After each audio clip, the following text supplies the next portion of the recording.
Baruchim Abayim, and welcome to Chazaq Torah Talks Tuesday night program with special guests. We have with us Rabbi David Sutton, all the way from Brooklyn. Baruch haba. Welcome, Rabbi. How you doing? Baruch Hashem, very good. Thank you for having me. Okay, it's a pleasure all ours. It's great to have the Rabbi back. We had the schut, the merit to have the Rabbi in person at Chazaq. Now we have a schut, the merit to do a Torah talk with the Rabbi. And Baruch Hashem, the Rabbi does so much for the community, for the Jewish world, the author of many Sfarim. If the Rabbi give us a little more background about the Rabbi and the great work you're involved with. Background, I went to Mir Yeshiva High School. I was lucky enough to be in Be'er Yaakov under Rav Wolbe for the final year of the yeshiva. Goes back a while ago in the early 80s. From there, I went to Rabbi Abba Berman, and I was prayed for 10 years with Chaim Ben Zion Abba Shaul. That gave me a strong connection with him. Baruch Hashem, I ate in his house, and we prayed together for years. And I continued with Rav Wolbe throughout that time. I also created a connection with Chaim Yehuda Ades when I was in Eretz Yisrael. And Baruch Hashem, I was zochet to have a lot of good people, in my life that helped me get to proper hashkafa and understanding. Amazing, Baruch Hashem. And I know that the Rabbi is an author of many, many, many Sfarim, many, many books. And the books that stick out, in my opinion, are the Bet HaLevi on Bitachon. And also there's a daily dose of Bitachon the Rabbi came out with as well. And it seems like the topic of Bitachon is in the Rabbi's mind, or at least two Sfarim to be published on the topic. Maybe the Rabbi can give us some chizuk, some inspiration, a little bit about the books, why they were published, and why the Rabbi thought it would be good for the community, which it is. It's amazing. And I see that with the pocket-sized Sfarim people are learning with. It's amazing. And here I have my pocket-sized daily dose. Don't leave home without it. I have the pocket-sized Bet HaLevi, but it's at home. Sorry. So, what was the inspiration behind it? And if the Rabbi could give us a little bit tidbits of what's it. It started in our Torah Center, Yad Yosef, on Avenue J in Brooklyn, Ocean Park, between J and K, with Rabbi David Ozeri. And Rosh Hashanah, we give a class before Tefillah. So Tefillah starts at 7:30. We have a class at 6:30. We always pick a Musar topic. And one year, we took the Beit HaLevi on Bitachon, and we went through it pretty fast over the 2 days of Rosh Hashanah. This goes back close to 10 years ago, and everyone loved it. So from there, I started to develop it a little bit more, and I gave short classes on it and sent it out, audios to people. A few thousand people would listen to it. We called it, Advanced Bitachon, or Daily Dose of Bitachon. And they were transcribed. And during COVID time, I decided to take all those transcriptions and maybe make a book out of it.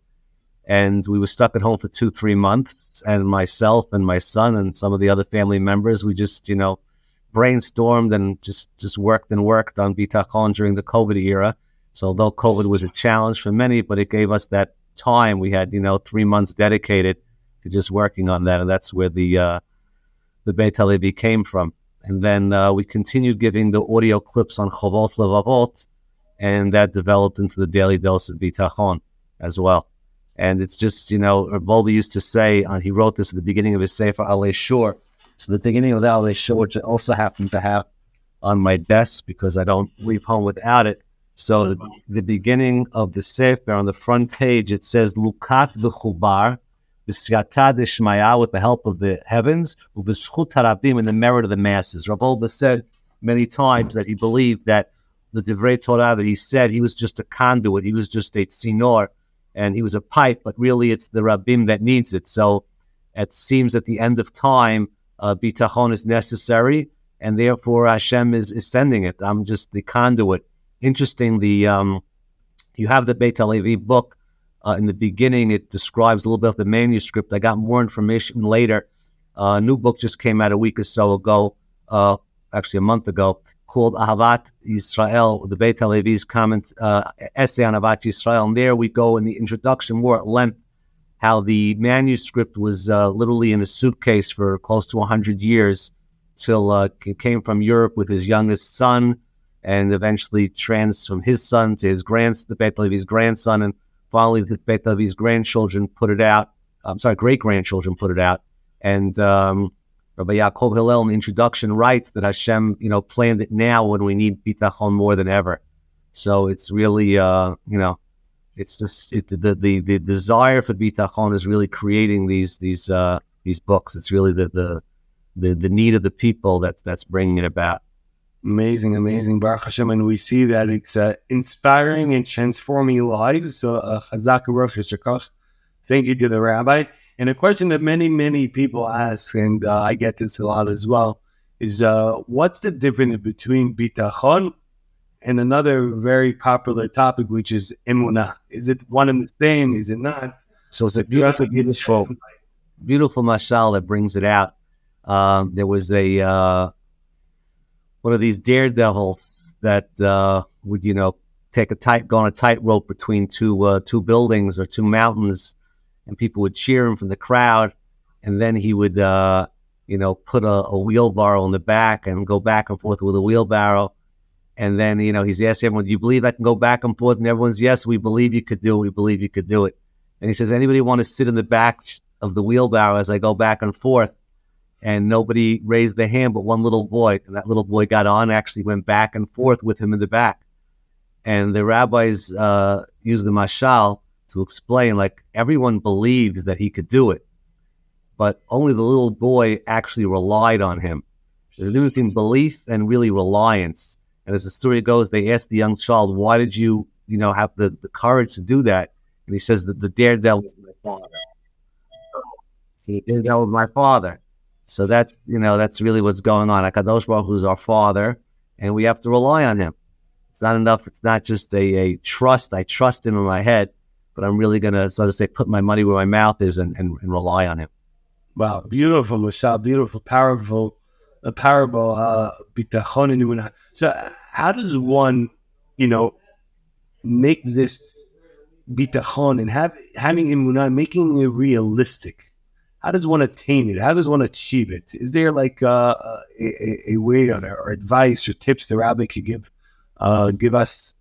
One tip is really to learn about it. The more you learn about it, you have to learn about it, and you have to practice it. You have to do small little things. You could practice it with just every time you see something small in your life happening, or a small need, you ask Hashem for the parking spot, you ask Him for, whatever it may be, and you see that as you rely on Him and ask Him for things happen, and you start, developing that trust in Hashem. It could be, you could use Shabbat as an example, because, it says, HaKadosh Baruch Hu says, Lavua alai v'ani poreah, rely on me. There's a special bitachon Shabbat connection that a person relies on Hashem for Shabbat, and that's a good place to practice and see it. So the Rabbi just mentioned Shabbat, and I'm aware that the Rabbi also published 2 Sfarim on the topic of Shabbat, and also, with what I understand, something along the lines for children as well. If you could tell us a little bit about the Sfarim, a little bit about Chazaq on the topic. So we actually have one book called Living Shabbat, another one called Embrace Shabbat, both from Art Scroll. You can get it at your local bookstores, artscroll.com. And we also have 2 children's books called Living Shabbat for Children, with beautiful pictures. Each one of them has 20 stories in them. So again, Shabbat is the holiest of days. It's Techilal and Makrai Kodesh, which literally means it's the first of the holy days. But Rav Sadok says it's the first one to be called holy. That means the first time the word holy shows up in the Torah is by Shabbat. Techilal and Makrai Kodesh, the first one to be called holy. That's not the simple reading, but that's the way Rav Sadok reads. And he says a further rule: anytime something shows up the first time, that means that that's really the source. So Shabbat is a source of all Kedusha. It's a source of all holiness. The rabbis indicate the holiness based on the amount of aliyot we get. On a regular Monday and Thursday, it's 3 aliyot. On Rosh Chodesh, it's 4 aliyot. On Yom Tov, it's 5 aliyot. On Yom Kippur, it's 6 aliyot. And yet Shabbat surpassed them all and gets 7 aliyot. And the problem is that since Shabbat comes every week, and we don't really work on and learn it, we'll learn the Parashat HaShavua, but how many people dedicate their time to what is Shabbat? Forget about the Parashat of Shavua. What is Shabbat about? And Shabbat is connected to everything. Shabbat is connected to Maaseh Bereshit, to creation. That's why Friday night we mentioned Maaseh Bereshit, because there's a concept called Shabbat of Maaseh Bereshit. Shabbat is connected to Matan Torah. Shabbat was given on Torah. Shavuot that we just had symbolizes Matan Torah, which was on Shabbat, because Shabbat is the time to learn Torah. And that's the morning praise. Yismach Moshe b'matnat chelko. Moshe is happy with his portion. That refers to Limud Torah. And finally, we have Shabbat of Latid Lavo, Mizmor Shil Yom HaShabbat, a song to Shabbat. Mizmor Shil Yom Shabbat, the Gemara says, Liyom Shekulo Shabbat, to the 7,000th year, which is a full Shabbat, which means that's when Mashiach's going to come. That's the future. And that's Mincha prayers, Ata Achad, V'Shimcha Achad, you're one, your name is one, and who is like the Jewish people. So Shabbat has in it the past, creation, it has in it the future, which is Mashiach's times, and it has in it the current Torah that we learn. So Shabbat is all-inclusive. There's everything there. But again, because it's so well-known and it comes so often, it's not appreciated. And again, the answer is you have to learn about it. And again, these two books really are full of information on Shabbat, that just to appreciate Shabbat for what it's worth. The book is broken into 16 initiatives, 16 different topics to work on. You know, you could dedicate each Shabbat to one. You could read through that chapter. You can move to the next one. But there's a lot of really, good information and insight into Shabbat. Very, very, very inspiring. Rabbi, what was the motive to publish these books on the topic of Shabbat? Just one day the Rabbi decided, Bitachon, I understand about having this. Actually, I have to go back. My brother-in-law's name is Rabbi Groner. He has the yeshiva called Ateret Shimon. They send out a lot of the emails. They have a host of emails they send out, Ateret Shimon, from Far Rockaway. And he had a small group of people doing this Shabbat Chizuk initiative. And when my mother-in-law, Mrs. Chana Sherman, alayha shalom, passed away close to 10 years ago, he asked me to develop it, and I ended up giving a weekly class. And again, it was transcribed, and eventually it became a book. So it's one of those things that, again, Hashem makes these things happen. Amazing. The Rabbi mentioned your mother-in-law, alayha shalom, Sherman. So that means your father-in-law. Rabbi Nathan Sherman from Art School. That's one of the reasons. One of my ins to put out books is my father-in-law is a publisher, so it makes it all easier. Oh, wow, amazing. Kol hakavod. And so has that always been something that the Rabbi had in the vision to publish Sfarim, to be mechaber, or it just happened? No. I think it fell into my lap. Not something that I really planned. Unbelievable! Wow, very inspiring, Rabbi. Bitachon Shabbat, Bitachon Emunah. So we have a minhag. Don't forget Avat Yisrael. That's another. So can you tell us a little about that, the Bet HaLevi and Avat Yisrael?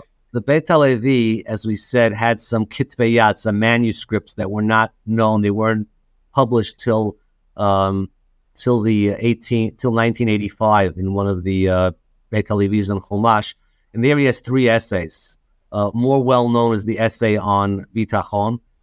People do not know about Avat Yisrael. People are like, wow, I didn't even know it existed. And there's a third one on Anavan Gava, humility and arrogance. So after the Beit HaLevi on Bitachon was so well accepted, I think Art Scroll sold close to 20,000. So it's considered a bestseller.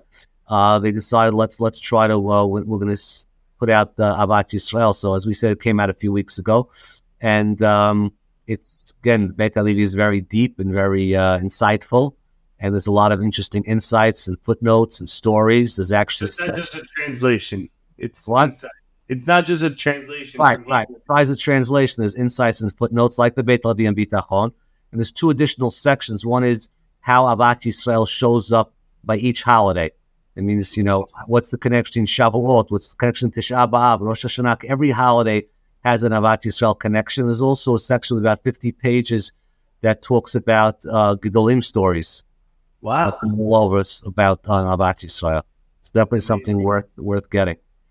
So the next project, I can guess, is the Bet HaLevi and Hanava. And yes, we're working on that, Bezrat Hashem. Each one takes about two years or so. So we're starting now. Bezrat Hashem. So very inspiring, Rabbi Sutton. Really, I feel the chizuk through the screens.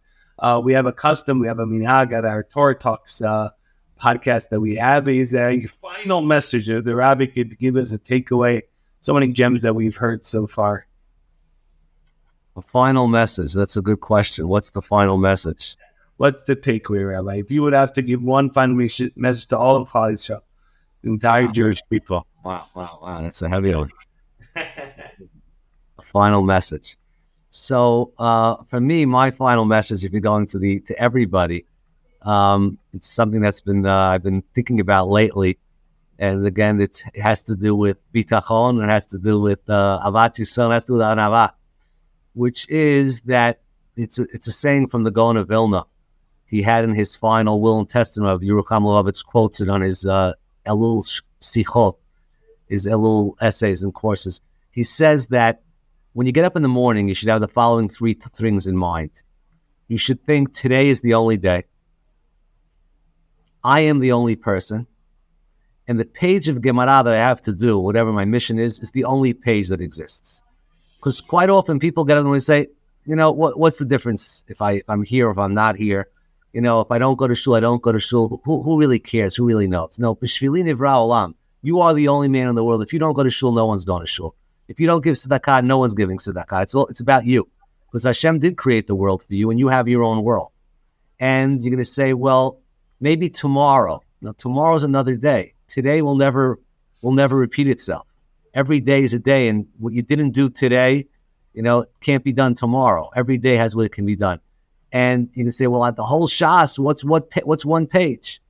All you got to worry about is today's page, is today's mission. So if a person would really appreciate and understand that he has a mission.